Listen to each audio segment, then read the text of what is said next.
Welcome back to my tutor में सस्सी talks. कैसे हो आप सब? आई थिंक सब बढ़िया अच्छे होगा और आपकी पढ़ाई भी अच्छी चल रही होगी। इस वीडियो में बात करेंगे एसएससी एमटीएस एग्ज़ाम 2023 जो आपका 2 मई से स्टार्ट होने वाला है। या आधा एग्ज़ाम मई में होगा, मई जून में होगा।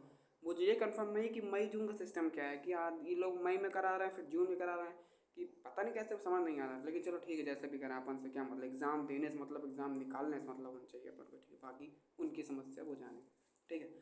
तो देखो मेरे भाई, सबको डेट आ चुकी है, एडमिट कार्ड भी आना शुरू हो जाएगा। अभी एक का स्टेटस आया था KKR रीजन का, बाकी किसी भी रीजन का भी स्टेटस देखने को नहीं मिला है। जैसे कोई रीजन का आएगा तो मैं अपने टेलीग्राम चैनल में प्रोवाइड कर दूंगा। टेलीग्राम चैनल का लिंक कमेंट बॉक्स में पिन है, वहाँ से ज्वाइन कर लेना। चलो अब आगे बात कर लेते हैं।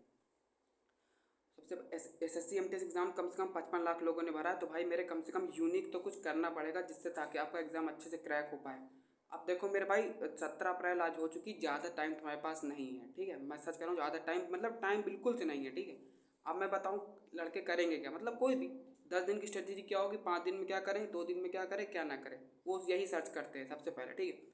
और कुछ नहीं मेरे भाई, ये सब फालतू काम है। मैं बताऊँ अपना, अभी कहो कि भैया आप ही सर्च कर देते, भाई मैंने आज तक एक चूतियापा नहीं किया कि मैं सर्च कर रहा हूँ 10 दिन की स्ट्रेटेजी क्या होगी, 5 दिन की स्ट्रेटेजी क्या होगी, एक दिन में क्या करें। अब जा रहे हैं सेंटर पे तो सेंटर से पहले क्या ये देख लें, ठीक। वहाँ पे कल व्यूज़ बढ़ाओगे, ठीक है। इतना टाइम तुम्हारे पास नहीं कि तुम बैठ के किसी के व्यूज़ बढ़ाओ, ठीक है।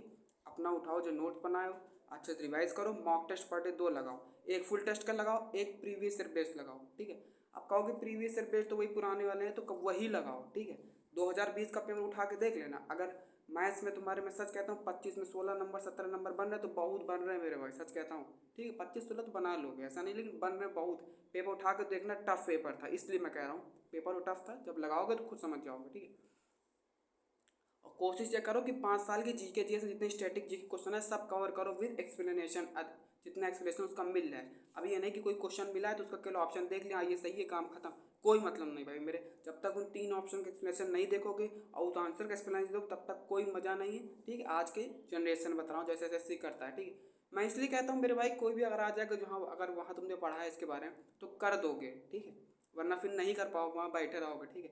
और तुम्हें पहली बात तो ज्ञान नहीं सोचना। अब ये सोचो कि बता रहा हो तुम्हें ज्ञान मिले, ज्ञान नहीं लेना, ज्ञान ले रहा है पूरा डेप्थ में पढ़ रहे हैं। UPSC की तैयारी नहीं कर रहे हो, SSC कर रहे हो, ठीक। 1 लाइनर पढ़ना काम खत्म हो जाता है, मानता हूँ। लेकिन अब आजकल जीके भी ऐसी आ रही कि वो कम से कम कुछ चीज़ें अंदर पूछ ले, लेकिन बहुत अंदर का नहीं पढ़ना तुम्हें कि बिल्कुल UPSC के लिए पढ़ रहे हो, वो काम नहीं करना, ठीक है। उतना पढ़ो जितना एग्जाम ओरिएंटेड हो। और ज्ञान मत लेना, मैं पहले भी कह चुका था। सिलेक्शन तुम्हें लेना है, सिलेक्शन लो, काम खत्म। कब तक पढ़ोगे यार, यही ट्रिग्नोमेट्री अलजेब्रा हो गया, ये युद्ध वो युद्ध, कभी तो कुछ छोड़ना ही ना मेरे भाई। इसलिए मेरे एग्जाम ओरिएंटेड पढ़ो और अच्छा पढ़ो, ठीक है। अब पहली बात, जहाँ से तुम पढ़ रहे हो वहाँ से पढ़ते रहो। तुम 6 घंटे पढ़ते थे मेरे भाई, तो अब कम से कम 2 घंटे पढ़ो। मैं सच कह रहा हूँ, मजाक नहीं कर रहा हूँ। 6 घंटा पढ़ते, 2 घंटे पढ़ो। कम ज़्यादा सोते थे कम सो, बाहर घूमते थे बाहर घूमना बंद कर दो। 10 दिन बचे, 10 दिन बिल्कुल अपने आप को कैद कर लो। मैं सच बता रहा हूँ, कैद कर लो, ठीक है। आप ये नहीं कैद कर रहे हो मतलब बिल्कुल तो भाई टाइम पूरे शाम हो गया सुबह हो गया, कोई मतलब ही नहीं। आप थोड़ा बाहर ही घूम सकते, थोड़ी देर घूम टहल के चले यार, ठीक है, अपना घर आ गया, ठीक है। क्रिकेट मैच खेलते, क्रिकेट मैच खेलना पहली बात बंद कर दो। क्रिकेट मैच खेलने में भाई मेरे बहुत टाइम बर्बाद होता है, ठीक है। अब तो मैं अभी नहीं खेलता, बंद कर दिया, ठीक है। तो मैं इसलिए कह रहा हूँ 10 दिन अपने आप कैद करके अच्छे से पढ़ाई करो जितना हो सके, और जितना हो सके उतने मॉक टेस्ट दो, जितना पढ़ो उतना रिवीजन करो। जितना रिवीजन करोगे उतना मॉक टेस्ट दोगे भाई मेरे में, सच कहता हूँ तुम उतना सक्सेस होगे। नया पढ़ने की सोचोगे, अगर कुछ पढ़ रहे हो 2-4 दिन में ख़त्म होने वाला है तो भाई मेरे कर सकते हो। लेकिन अब नया मत पढ़ना, मैं सच बता रहा हूँ, नया मत पढ़ना। जितना हो सके तुम उतना से पुराना रिवीजन करोगे ना मेरे भाई, उतना तुम्हें फ़ायदा होगा, ठीक। आप सोचो मैं 1 वर्ड पढ़ लूँ, फलाना पढ़ लूँ, तुम 1 वर्ड कितने पढ़ोगे मुझे ये बताओ, कितने पढ़ोगे, ठीक है। तुम पढ़ोगे सोचोगे ये ना आ जाए, फिर सोचोगे ये ना आ जाए। ये 10 दिन मेरे भाई जानते हो एकदम ऐसे होते हैं कि एक एवरेज स्टूडेंट भी अगर सही से पढ़ नहीं रहा होता तो वो 10 दिन अगर उसके माइंड में डाल दिया जाए कि तो पढ़ना है अच्छे से, तो वो 10 दिन वो चीज़ पढ़ लेगा जो वो नहीं कर सकता। 10 दिन में स्टूडेंट वो काम कर लेते हैं जो वो नहीं कभी करना चाहते हैं। अगर सोचते हैं इसको ना पढ़ें तो चाहे जितना पढ़ो पढ़ ले, उसका पढ़ लेते हैं, ठीक है। लेकिन मेरे भाई जो 10 दिन जो पहले से नहीं पढ़ा तो 10 दिन में पढ़ेगा, उससे वो आउटपुट नहीं मिल पाएगा जो उसे मिलना चाहिए, ठीक है। और जो पहले से पढ़ रहा है वो पढ़ेगा तो उससे आउटपुट वो मिलेगा तो चाहता है। भाई मेरे देखो सिंपल से मेरी बात ये है, तुम अपनी पूरा एफर्ट मारो, ठीक है। तुम 8 घंटे पढ़ो, पूरी मेहनत से पढ़ो, ईमानदारी से पढ़ो, अच्छे से पढ़ो, ठीक है। पूरा नोट्स मैच करो, मॉक टेस्ट दो, ठीक है। MTS से पहले कम से कम 50-60 मॉक दे के ही जाना है, ठीक है। बाकी मॉक टेस्ट 50-60 भी तुम 20 भी दो, कोई दिक्कत नहीं भाई। मेरे मैथ्स रीजनिंग सबको माइनस मार्किंग है नहीं, सब करके चले जाओगे तो भाई मेरे सही हो जाएंगे, उसमें भी कोई मेरिट डिसाइड नहीं है। मेरिट इंग्लिश जीके से बनती है। जीके अगर ढंग से भी करोगे तो कितना मिनट लगेगा, चाहे 10 मिनट लग जाएगा, बाकी तो इंग्लिश करनी है। इंग्लिश के लिए प्रैक्टिस नहीं है, कॉम्प्रिहेंशन क्लोज टेस्ट, इसकी प्रैक्टिस जिसकी अच्छी हो गई और जिसने ये कर ली है वहाँ पे अच्छा अटेम्प्ट हो गया एकदम एकदम एक्यूरेसी के साथ, तो उसके मार्क्स तो अच्छे आने ही आने हैं, ठीक। वरना फिर गलत तो फिर गलत हो जाएगा, क्योंकि ये स्कोरिंग होता है ना। जैसे आप कंप्रीहेंशन क्लोज टेस्ट सही कर लेते हो मेरे भाई, तो वो स्कोर आपका बढ़ा देता है, ठीक। जैसे आप कोई भी एग्जाम दे दो, अगर क्लोज टेस्ट 5 नंबर 5 सही हो गए तो ऑटोमेटिक वहाँ तो कम से कम 20 में तुम्हारे फिर 15 सही हो जाएंगे, तो 20 बन गए, 20 दूनी 40, 50 में 40 नंबर बहुत है, ठीक है, अच्छी बात है, कोई दिक्कत नहीं। 45 नहीं है, 40 है, कोई दिक्कत नहीं। तो सबसे जरूरी है कॉम्प्रीहेंशन क्लोज अपना अच्छे रखो, सबसे प्रैक्टिस मैं यही कहूँगा। बाकी अपना ग्रामर पोर्शन अपना पढ़ते रहो जितना पढ़ रहे हो, और बाकी यही कहूँगा मॉक टेस्ट अच्छे देते रहो, और फालतू के चक्कर में पढ़ो पहली बार, ठीक है, कि मैं ये ट्रिक करता हूँ वो ट्रिक करता हूँ। अपना पढ़ो, ज़्यादा की जैसे मतलब रखो ना कुछ, क्योंकि एसएससी एमटीएस में अगर सिलेक्शन हो गया तो ज़िंदगी मस्त है, वरना आगे भी ज़िंदगी मस्ती होनी, उसमें कोई दो राय नहीं है, ठीक। इसलिए कह रहा हूँ आगे भी और एग्ज़ाम लगे हैं तुम्हारे, सीजीएल का हो गया, फिर एमटीएस आ जाएगा, और फिर सीएचएसएल आ जाएगा। अब कहोगे मेरे भाई ये 2023 का एग्ज़ाम नहीं है, 2022 का ही एग्ज़ाम है जो 2023 में हो रहा है। 2023 के एग्ज़ाम की वैकेंसी अभी आने वाली है, जून तक आ जाएगी, ठीक है। तो मुझे सिर्फ यही बताना था मेरे भाई कि ज़्यादा टाइम नहीं है, अच्छे से पढ़ो, ठीक है, ज़्यादा इधर उधर चक्कर मत पढ़ना। हाँ, अब ये नहीं कहूँगा बिल्कुल जैसे बता रहा था, फिर रूम में घुसे बैठो कहीं बाहर, थोड़ी देर बाहर निकलो, अपना घूमो टहलो, फिर अपने रूम में और फिर अपने स्टडी पे ध्यान दो, ठीक है। और बिल्कुल एकदम अच्छे से पढ़ते रहो, मैं ये कहूँगा, ठीक है, क्योंकि 55 लाख फॉर्म भरे हैं, ठीक है। मैं कहता हूँ चलो 5 लाख रिजेक्ट हो गए, 5-10 लाख पेपर देने नहीं गए, ठीक है, तब भी जितने बचे उतने में कंपटीशन बहुत अच्छा रहने वाला है, क्योंकि 55 लाख तो एक तरीके से ये सोच लो एमटीएस के इतिहास में पहली बार इतने भरे हो गए मेरे हिसाब से, ठीक। भरने को तो भर, जैसे एसएससी जीडी में भरे गए थे, जीडी कट ऑफ सब लोग सोच रहे 100 105, मैंने खुद वीडियो बनाई थी भाई मेरे 100 105 पे, ठीक है, लेकिन कट ऑफ कितनी गई सब जानते हो, ठीक है। अभी इसके जीडी सॉरी जीडी कह रहा हूँ, पेट के एडमिट कार्ड भी आने वाले हैं, ठीक है। जिनका फिजिकल लगा फिजिकल तैयारी करो, जिन्होंने एसएससी एमटीएस भरा है भाई मेरे एसएससी एमटीएस की एकदम अच्छे से तैयारी करो, ठीक है। रिवीजन मॉक टेस्ट बहुत जरूरी है इस समय, मैं सच बताऊँ, दो मॉक टेस्ट दो, ठीक है। अब बहुत सिंपल सिंपल मॉक टेस्ट भी देना, मतलब ऐसा मॉक दो जो लगे हाँ ये मॉक टेस्ट है, ठीक है। तुमको नहीं है तुम्हारे पास ऑनलाइन, तो भाई तुम जाके वो वाला ले आओ, क्या कहते हैं वो जो मार्केट में मिलता है ऑफलाइन वाला, किरण का मॉक ले आओ, जाके वहाँ से अपना लगा लो, लेकिन लगाओ, ये नहीं कि नहीं लगा रहे हैं, ठीक है, उससे कोई फ़ायदा नहीं। कम से कम अपने आपको देखो तो मैं कहाँ गलती कर रहा हूँ क्या नहीं। मॉक टेस्ट का मतलब यही होता है कि आप अपने आप को देखो, मेरी गलती कहाँ है, कैसे का उसको एनालाइज करो। मॉक टेस्ट को एनालाइज करना भी जरूरी, कुछ लोग मॉक टेस्ट को एनालाइज नहीं करते हैं, वो गलती करते हैं मेरे भाई, ठीक है। और जो उसमें 3 ऑप्शन दिए उनको देखो, वो किस बारे में कह रहे हैं किस बारे में नहीं कह रहे हैं, ठीक है। जैसे कल सीडीएस एनडीए का एग्जाम हुआ है, जी के सेक्शन का जितना पेपर सब हल कर डालो, कुछ बचे ही ना उसमें, ठीक है। तुम्हें नहीं पता तब भी तुम उसे हल करो, लेकिन हल कैसे करो, उसके बारे में नॉलेज ले लेके हल करो, ठीक।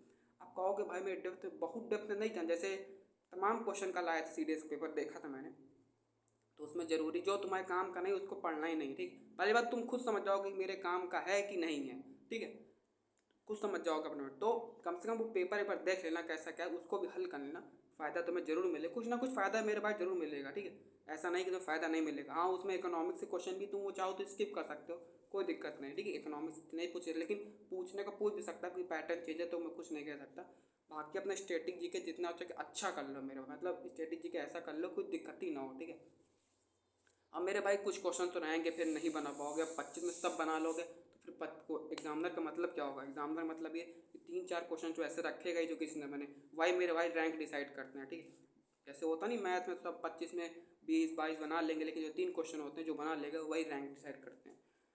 देखो मुझे एमटीएस रिगार्डिंग जो उसमें बताना था कैसे क्या है क्या नहीं करना, सब कुछ मैंने बता दिया। और जितना हो सके पहले 5 साल के प्रीवियस ईयर लगा डालो। प्रीवियस ईयर में भाई लगा लोगे तो मैं इतना कह सकता हूँ तुम्हें 50% दिक्कत नहीं होने वाली जीके सेक्शन में, चाहे इंग्लिश सेक्शन हो चाहे जीके सेक्शन हो, ठीक है। मेरे हिसाब से मैं जितना मैंने एनालाइज किया है 2018 से लेके अब तक जितने एग्ज़ाम हो चुके हैं, आई थिंक मुझे लगता है सैनो एंटो 1400-1500 हैं। अब सोचो तुम 1400-1500 सैनो एंटो का मतलब होता है मेरे भाई, तो कहाँ से बनेगा मुझे ये बताओ। अगर इतना इतना बन रहा है, मतलब किसी के पास है मटेरियल 1400-1500 का, मैं अपने अकॉर्डिंग बता रहा हूँ, मैंने एनालाइज किया 1400-1500। अब मेरे पास है नहीं पीडीएफ कोई, ठीक है, लेकिन 1400-1500 है कम से कम। तो सोचो मेरे भाई इतने अगर साइनो एंटो कोई याद कर रहा है, कोई पढ़ रहा है, ठीक है, तो कहाँ से फंसेगा, कहाँ से बाहर जाने वाला, मुझे ये बताओ, ठीक है, उससे कोई दिक्कत नहीं होगी। इसी तरह मैथ में होगा, इस तरह इंग्लिश में, इस तरह रीजनिंग में, इस तरह जीके जीएस में। एक बात और बता दूँ, सब लोग पढ़ते हो, अच्छी तैयारी करते हो, 7 घंटे 8 घंटे सब लोग पढ़ते हैं, ठीक, किसी को रिजल्ट नहीं मिल पाता, ठीक है, किसी को रिजल्ट नहीं मिलता, अच्छा ठीक है, किसी को रिजल्ट मिल जाता है। तो अपने आप को कभी क्रिटिसाइज मत करो कि तुम बेकार हो। 8 घंटे पढ़ने वाला बंदा भी वही पढ़ रहा है, तुम पढ़ रहे हो, ठीक है, बाकी ये उसका माइंड तुमसे थोड़ा ज़्यादा अच्छा है, वो जल्दी चीज़ें कैच कर ले, तुम चीज़ें कैच नहीं कर पाते हो, ठीक है, मैं सच बता रहा हूँ, यही अधिकतर होता है कि जो कोई जल्दी चीज़ें कैच कर लेता है, कोई नहीं कर पाता। तो अपने आप कोई कभी परेशान मत हो, तुमने अपना 120% दिया, ठीक है, इस बात से तुम कभी मत परेशान हो कि अगर तुम एमटीएस एग्जाम दिए, तुम्हारा सिलेक्शन नहीं हुआ, तुम्हें अपने अंदर से पूछना चाहिए क्या मैंने उतनी मेहनत की थी कि नहीं।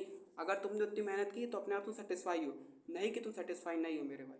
क्योंकि अगर आप 8 घंटे पढ़ रहे हो, पहली बात तो सिलेक्शन होगा अगर 8 घंटे ईमानदारी से पढ़ रहे हो, लेकिन कभी कभी बाई चांस मान लो नहीं होता, वहाँ जाकर नर्वस हो गया, कुछ हो गया, और तुम्हें इस बात से परेशान नहीं होना मेरे भाई कि मेरा सिलेक्शन नहीं हुआ। तुमने अपना पूरा एफर्ट दिया, 8 घंटे दिए, तुम जानते हो, तुम्हारा दिल जानता है, ठीक, तुमने कितनी मेहनत की, मैंने कितनी रातें बिगाड़ी, ठीक है मेरे भाई।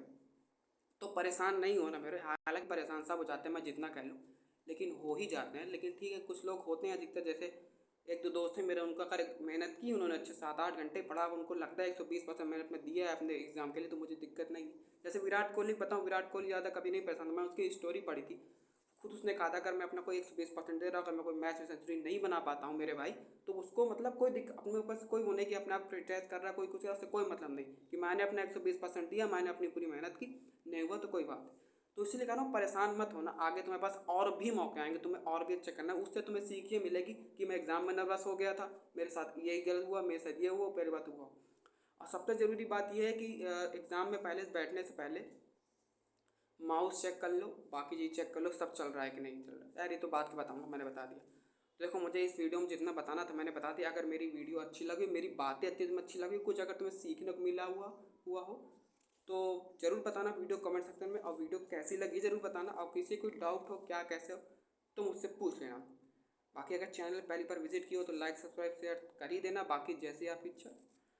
बाकी अच्छे से पढ़ते रहो, बस बता रहा हूँ ज़्यादा टाइम नहीं है, ठीक है, मटर गश्ती इधर उधर के काम सब कुछ एकदम बंद करके अपने पढ़ाई फोकस करो। अब ये नहीं कहूँ घर के काम भी ना, भाई घर में रहते हो तो घर के काम भी करो, ठीक, लाइब्रेरी जाते हो तो लाइब्रेरी जाके अपना पढ़ो, ठीक, ऐसा नहीं कि घर के काम घर में रह के पढ़ाई नहीं, घर में रह के पढ़ाई क्यों नहीं की सकती। आप सोचो घर के काम, भाई घर के काम तो करने ही पड़ेंगे, इसमें क्या है, ठीक है, मेहनत कर लो, हो जाता है मेरे भाई, ऐसा नहीं कि नहीं हो पाए, ठीक है। डुमराव टीवी को देखा है, डुमराव टीवी अपने घर से तैयारी किया था, आज जीएसटी इंस्पेक्टर बना है, ठीक है मेरे भाई, इसलिए कह रहा हूँ, वो भी करके काम करता था मेरे भाई, ठीक है, ऐसा नहीं है। तो और उसने पूरी यूट्यूब से पढ़ाई की है, ऐसा भी नहीं कोई पेड बैच ले, उसको पेड बैच के बारे में तक नहीं पता जिसको, ठीक है, आज की पूरी दुनिया पेड बैच के बारे में जानती है, ठीक है। अभी किसी का मैच सोमू करके मेरे पास कमेंट आया था कि भाई मैं किस चैनल पर यूट्यूब, उसने यूट्यूब पूछा, ठीक है, वो भी चाहता तो पेड बैच के लिए पूछ सकता था। तो ज़रूरी नहीं कि आप पेड बैच से तैयारी तो आप सिलेक्शन लोगे, ऐसा नहीं भाई, यूट्यूब से पढ़ाई भी की जा सकती है, उस बंदे ने ऐसा साबित किया है। तो ठीक है प्यारे भाई, जो मुझे बताना था मैंने बता दिया, अपनी पढ़ाई अच्छे से करते रहो, बाकी ऑल द बेस्ट, कोई दिक्कत परेशानी हो किसी को पूछ लेना, बाकी जय हिंद।